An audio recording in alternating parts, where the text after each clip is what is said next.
नमस्कार दोस्तों, जय श्री कृष्णा। उम्मीद करता हूँ आप सभी लोग स्वस्थ होंगे। दोस्तों, यहाँ पे शुरुआत श्रीमद् भागवत गीता जी के श्लोक संख्या 22 से होती है।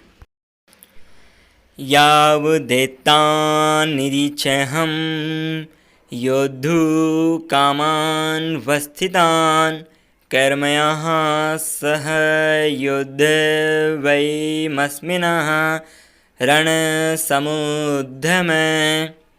दोस्तों, यहाँ पे श्लोक करते हैं, जब तक कि मैं युद्ध क्षेत्र में डटे हुए युद्ध के अभिलाषी इन विपक्षी योद्धाओं को भली प्रकार देख ना लूँ कि इस युद्ध रूप व्यापार में मुझे किन किन के साथ युद्ध करना योग्य है, किन किन के साथ युद्ध करना योग्य नहीं, तब तक उसे खड़ा रखिए। मेरे प्यारे दोस्तों, इसी तरह हमें भी, वो चाहे युद्ध हो, चाहे परेशानी हो या शत्रु हो, हमें अच्छी तरह से जानने के बाद ही युद्ध करना चाहिए। श्लोक संख्या 23। योत्स्य मानान् वेच्छयहं ययेत्रैव समागतः धार्तराष्ट्रस्य दुर्बुद्धैर्युद्ध प्रयीचिकरसवः। दोस्तों, यहाँ पे श्लोक करते हैं, दुर्बुद्धि दुर्योधन का युद्ध में हित चाहने वाले जो ये राजा लोग इस सेना में आए हैं, इन युद्ध करने वाले को मैं देखूंगा। श्लोक संख्या 24-25।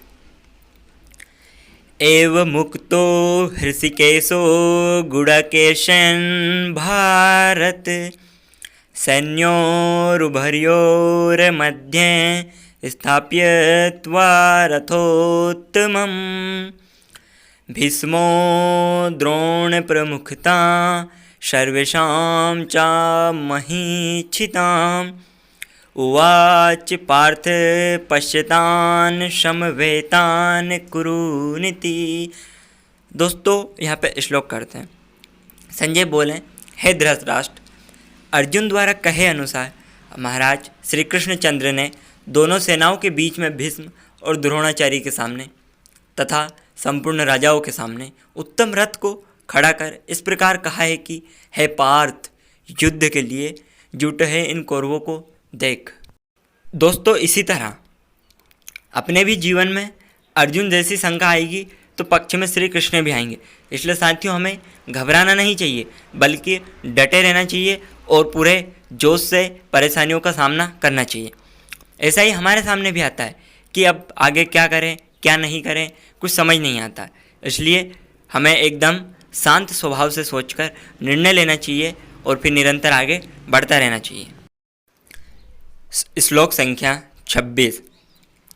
तत्रा पश्यति स्थानं पार्था पितृनत पितामहान् आचार्यान् मातुलान्य भात्रान्य पुत्रानो पौत्रान् सिंहस्तथा स्वशूरान् सहद्रश्चैव सैन्योर्भयोरपि।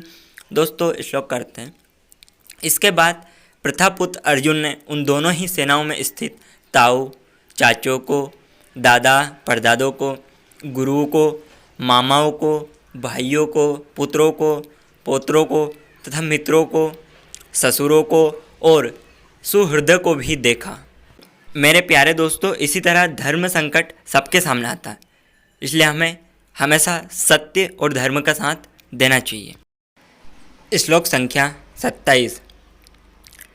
तांस्मिक्षं सा कौन्तेयः सर्वान् बन्धून् वस्थितान् कृपया पर्याविष्टो विसितिद्रं ब्रवीत्। दोस्तों, श्लोक का आशय है, उन उपस्थित संपूर्ण बंधुओं को देखकर वे कुंतीपुत्र अर्जुन अत्यंत करुणा से युक्त होकर शोक करते हुए यह वचन बोलते हैं। मेरे प्यारे दोस्तों, इसी तरह श्रीमद् भागवत गीता जी हमेशा हमें प्रेरित करते हैं, इसलिए श्रीमद् भागवत गीता जी को अवश्य पढ़े, सोचे, समझे तथा उसका अनुसरण करें। श्लोक संख्या 28-29।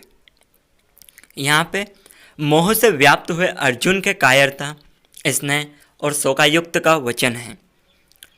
दृष्टेवं स्वजनं कृष्ण युत्सुं समुपस्थितं सीदन्ति मम गात्राणि मुखं च परिशुष्यति वेप्युत्थस्य शरीरे में रोमहर्षस्य जायते।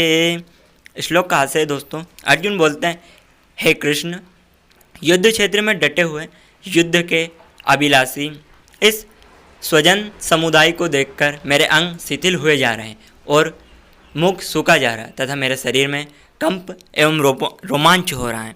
मेरे प्यारे दोस्तों, हर ऐसी शंकाओं का उत्तर श्रीमद् भागवत गीता में दिया हुआ श्री कृष्ण के द्वारा। ऐसे ही दोस्तों, हमें भी परीक्षा के समय घबराहट होती रहती है, बेचैनी बनी रहती है, लेकिन हमें उनसे घबराना नहीं चाहिए।